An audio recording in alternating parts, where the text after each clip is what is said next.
Good morning students. हमारी economics में हम अपनी फर्स्ट बुक कंप्लीट कर चुके हैं। अपनी स्टैटिस्टिक्स जो पार्ट था, सांख्यिकी का जो भाग था, वो हम कंप्लीट कर चुके हैं। अब हमारा जो दूसरा भाग है वो है इंडियन इकोनॉमी, जिसको हिंदी में बोलते हैं भारतीय अर्थव्यवस्था का विकास। आज हम वो शुरू करने जा रहे हैं। तो इसमें हमारा फर्स्ट चैप्टर है Indian economy on the way of independence. क्या है? Indian economy on the way of independence. तो अब देखो स्टूडेंट्स, इसमें आपको 4 मार्क्स का क्वेश्चन आता है यहाँ से। इसमें आपको क्या करना है, इस पूरे चैप्टर में से आपको 3 टॉपिक करने हैं। फर्स्ट टॉपिक 2 मार्क्स का आ सकता है यहाँ से, प्राथमिक क्षेत्र, द्वितीयक क्षेत्र, तृतीयक क्षेत्र। इन तीनों क्षेत्रों को आपको लर्न करना है। फिर उसके बाद typical features of the Indian economy at the time of independence, के स्वतंत्रता के समय भारतीय अर्थव्यवस्था के कैसे लक्षण थे। और दूसरा टॉपिक है the principal causes of backwardness, मतलब भारतीय अर्थव्यवस्था के पिछड़ेपन का क्या कारण था, वो चीज़ें हमें इसमें डिस्कस करनी है। ये 3 टॉपिक्स हमें इसमें डिस्कस करने हैं, तो वो अब हम डिस्कस करेंगे 1 बाय 1।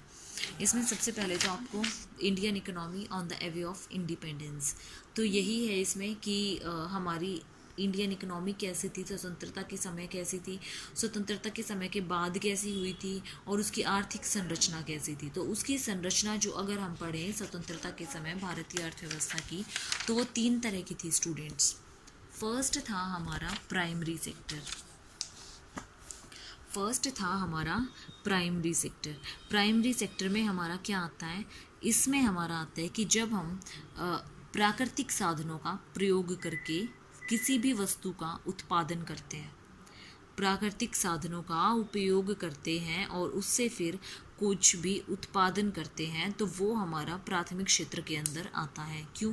क्योंकि इसमें हम अपना किसको यूज़ कर रहे हैं? इसमें हम अपनी नेचुरल रिसोर्सेज को यूज़ कर रहे हैं, प्राकृतिक साधनों को यूज़ कर रहे हैं। ठीक है, इसमें हमारे 4 प्राकृतिक संसाधनों में इसमें बांट रखा है। कौन कौन सी क्रियाएं इसमें शामिल होती हैं?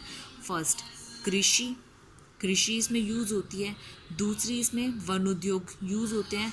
तीसरी, इसमें फिशरीज़, मछली पालन यूज़ होते हैं। 4, इसमें खनन कौन से होती है? माइनिंग, वो यूज़ होते हैं। ठीक है, लेकिन आपको मैं इसके सारे के सारे नोट्स प्रोवाइड कर दूंगी कि कैसे हैं कैसे नहीं है। पूरी बुक के इसके आपके नोट्स में दे दूंगी।